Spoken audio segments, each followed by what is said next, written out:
Hello, friends. Welcome to Kurt Berglund's Baseball World. And today I am bringing you a mini tutorial on Deep Drive Baseball, one of my favorite games. And there's a recently new set released for Deep Drive by creator Chris Witt. And it's the 1961 season, so it's a great time to get into Deep Drive Baseball if you have not. What I'm going to do today is take a few minutes to show you how the game works and tell you why I like it. So first, let's start with what you get. When you buy Deep Drive Baseball, you get a PDF that gives you the instructions for the game. Now let's start there.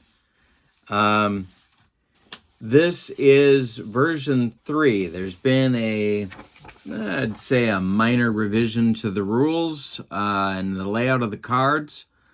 Nothing fundamental, but this is the new Deep Drive system. It's version number 3, and I'll show you that up close. But one of the things that you get with Deep Drive is the first thing that you'll notice when you open up the PDF file. And it's all PDFs right now, but in the future, maybe cards. When you print out the file, you're going to see something that I think is really impressive, and that is 3 pages of instructions. That's it. Deep Drive is one of the reasons I like Deep Drive is because it's a very intuitive game. You have a sense of how to play the game if you know how baseball works. To play Deep Drive, you need 3 D10 dice. So you're going to have to get those. And they all need to be of a different color. The instructions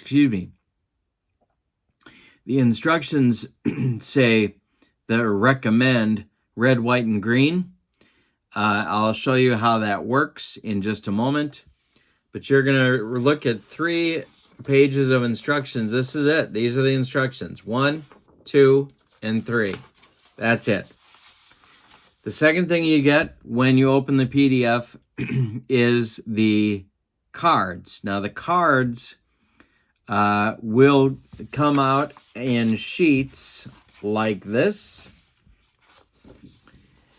There are 3 sheets per team in the regular printing section, but then there's an extras PDF that you can print the pitcher hitting cards and the other position players who played less often.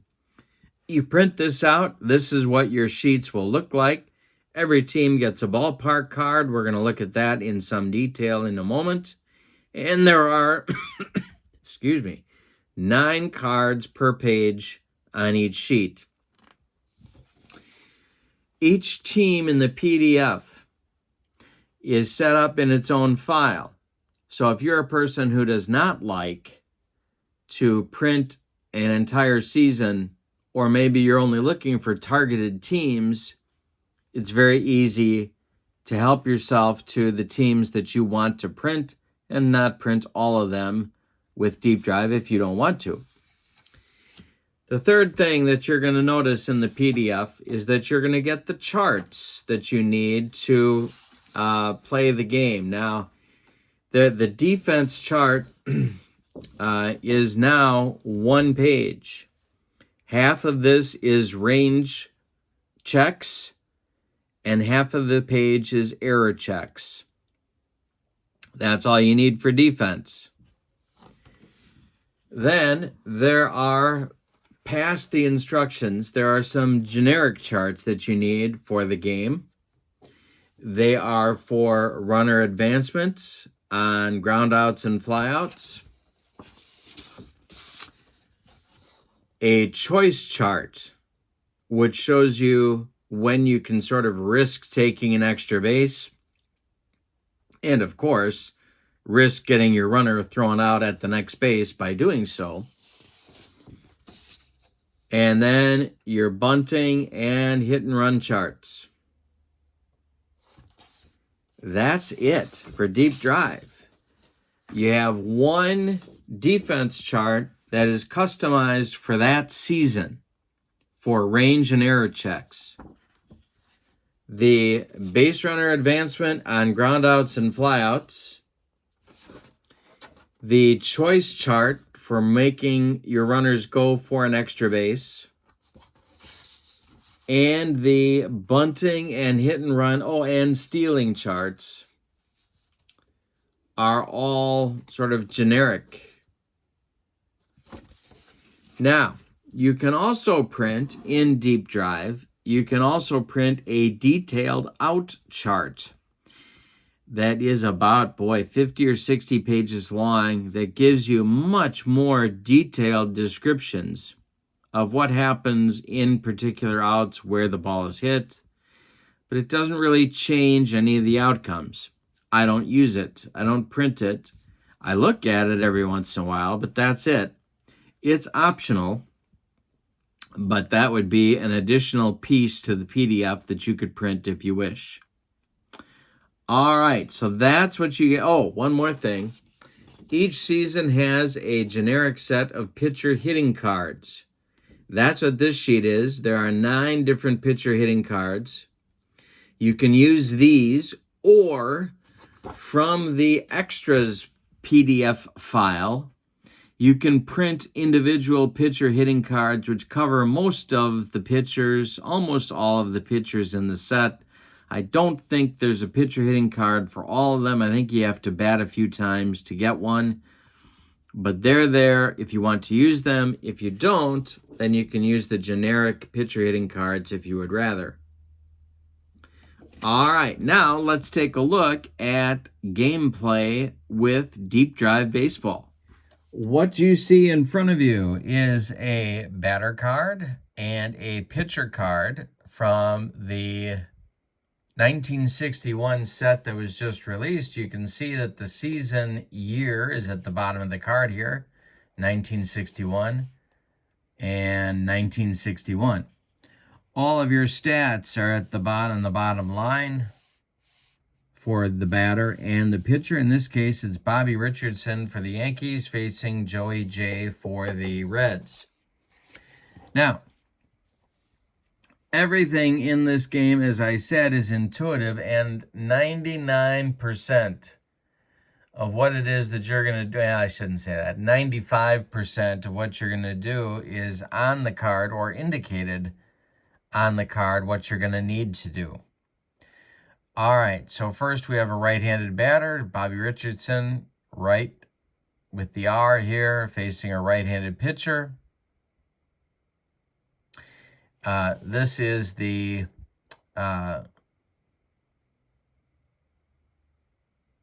if you're using Joey J as a starter, here's his starting limit, and I'll explain how fatigue works in a minute.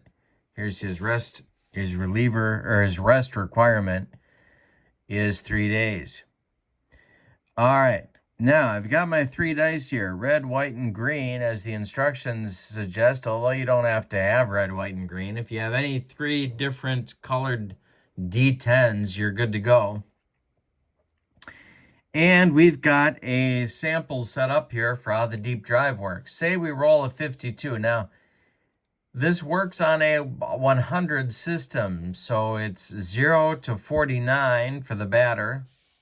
These 2 numbers, here's our D10, here's our tens digit, here's our ones digit. So I rolled a 52.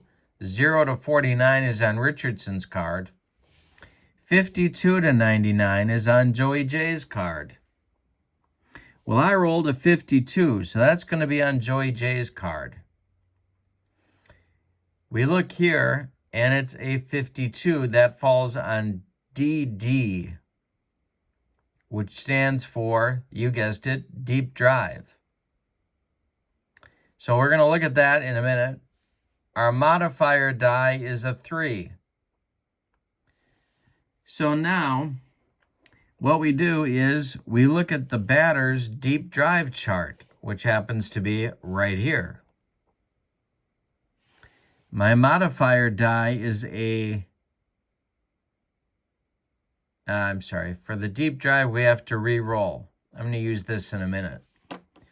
For the deep drive, we re-roll. Suppose that when I re-rolled, I roll a 05. The 05 says park. Everything else here is self-explanatory. If I rolled an 06, that's gone. If I rolled an 09, it's a triple. If I rolled a 24 here, that's a double. If I roll 75 to 90, Bobby Richardson flies out deep to center, which is important because it allows runners to tag up. And if I roll a 91 to 99, we're back to the ballpark check. All right. So what does that mean? Well, we're going to pull out our ballpark card because it says park. Now, for this part of the check, we have Bobby Richardson, a right-handed batter. The ballparks are divided into left-handed batters and right-handed batters. Our modifier die is a 3. Bobby Richardson with a 3 as a right-handed batter flies out deep, F7D, flies out deep to left field. So if there's a runner on third, he's going to tag up and score because I rolled a 3 and it's deep to left. So it's a sacrifice fly to left if there's a runner on third. If not, it's just an out. If, on the other hand, Roger Maris, a left-handed batter, was at the plate, and I did the same thing and rolled a 3, that would be a home run. So you can see the ballpark matters. Lefty-righty splits for the ballpark in deep drive. All right. So that's the deep drive function. Everything else here is pretty self-explanatory because you've played baseball before. Let's go back to Richardson's card, and suppose that I roll instead of rolling a 52, which would land on Joey J's card, let's suppose that I roll a 45. That falls into Richardson's out range. Well, what do you do then? If the modifier die is a 3, and we're in the out range, we look down here into Richardson's outline, and it's a G3S. So it's a ground out to first base, slowly hit, which means the runners will advance, and Richardson will be out at first base. If, on the other hand, I rolled a 95, then I land in Joey J's out range, and I look down here. If the modifier die is a 3, Bobby Richardson grounds out to third base, G5. That turns into a fielder's choice if you can get one, and just an out at first if there isn't one available.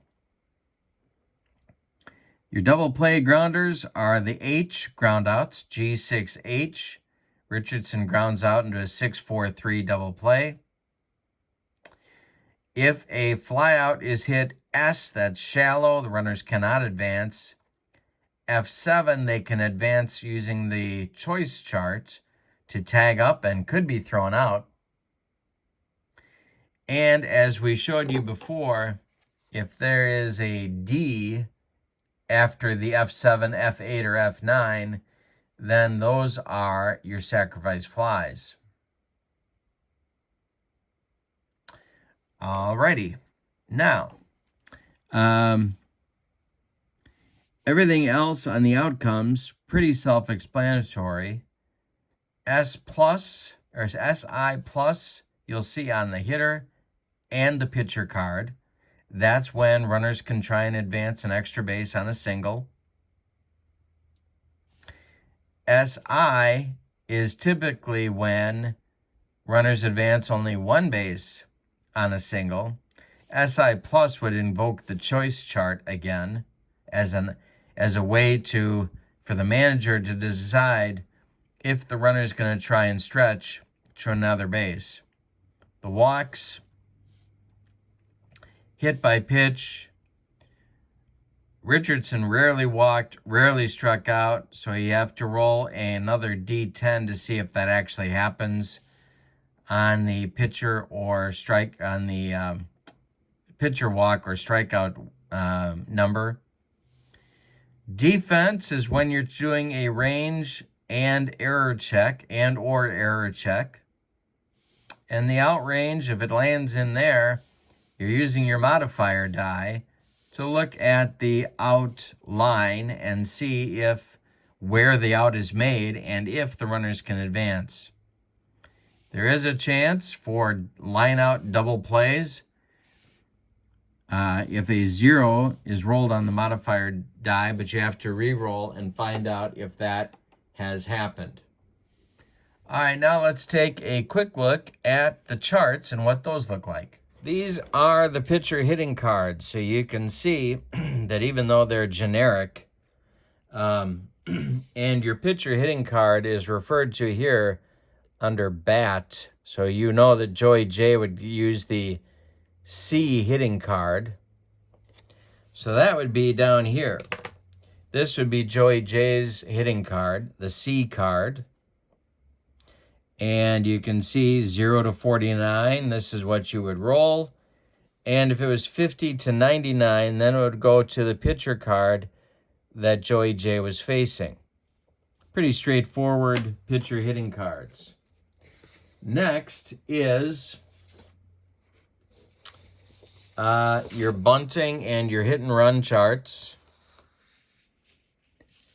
Your bunting and your hit and run charts. I wrote V3 up here for version 3, so I keep all this straight. I do have the version 2 stuff as well.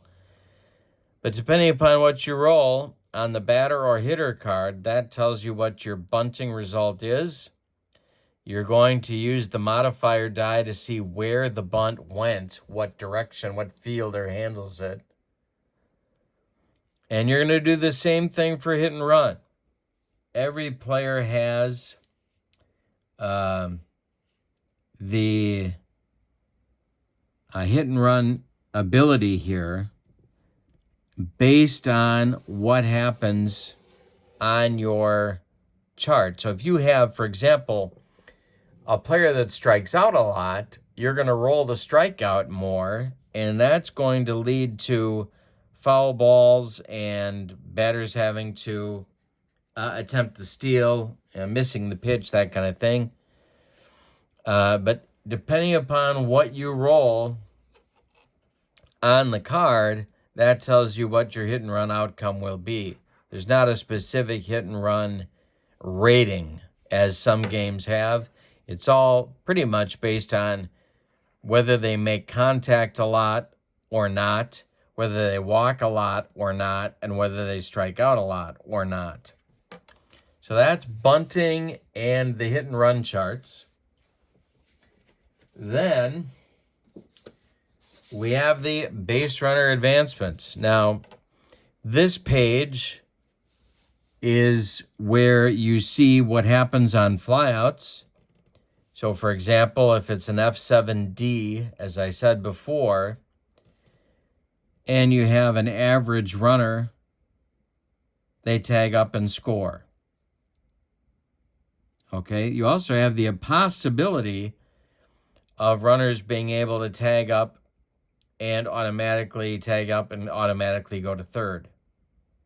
So, for example, if you have a very fast runner and you have a fly out to deep to right field, they're going to tag up from second base and go to third with no problem. This chart tells you how they advance on ground outs. So again, if you have no H or S, that tends to be a fielder's choice outcome. If it's a ground out with an H, that's a double play. If it's a ground out that is slow,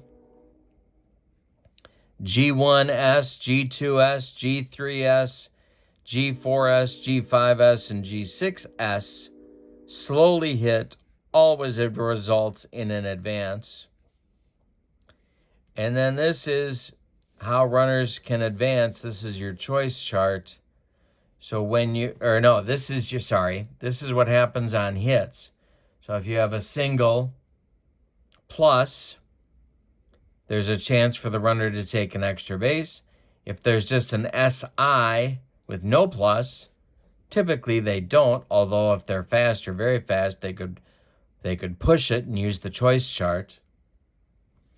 And if there's a double and they're very slow or slow, they can't go 3 bases. They can only advance 2 bases.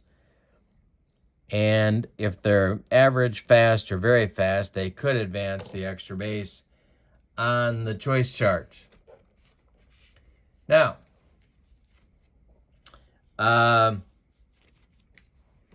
let's look at the choice chart.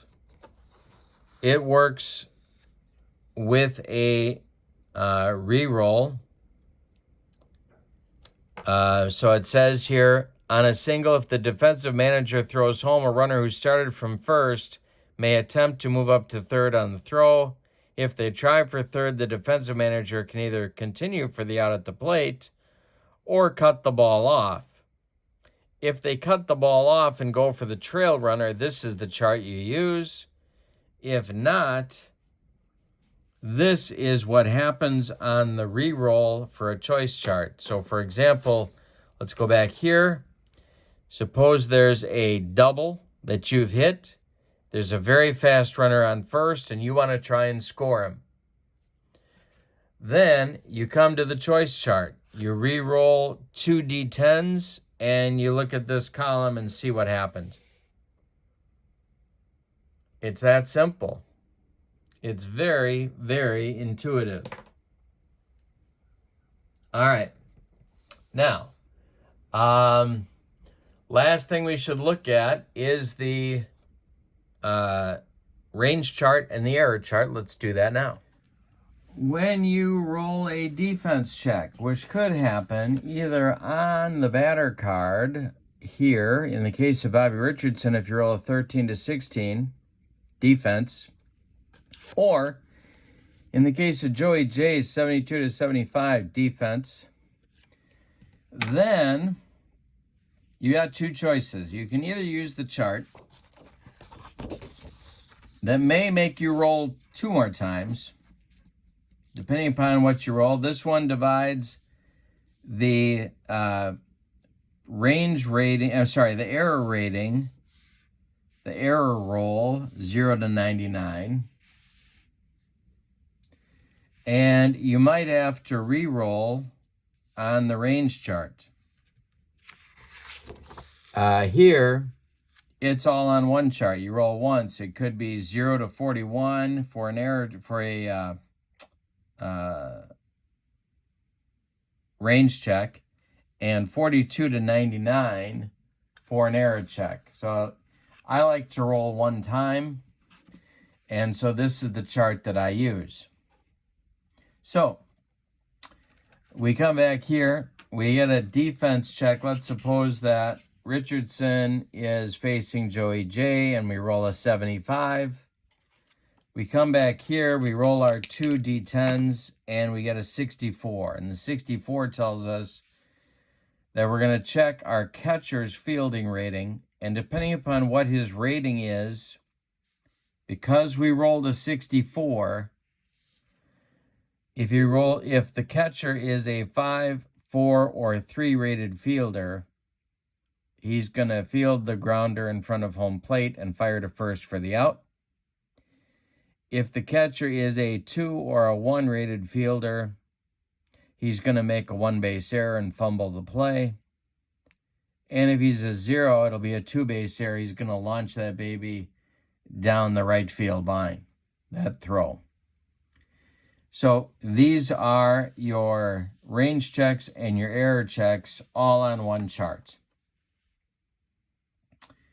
And that pretty much covers.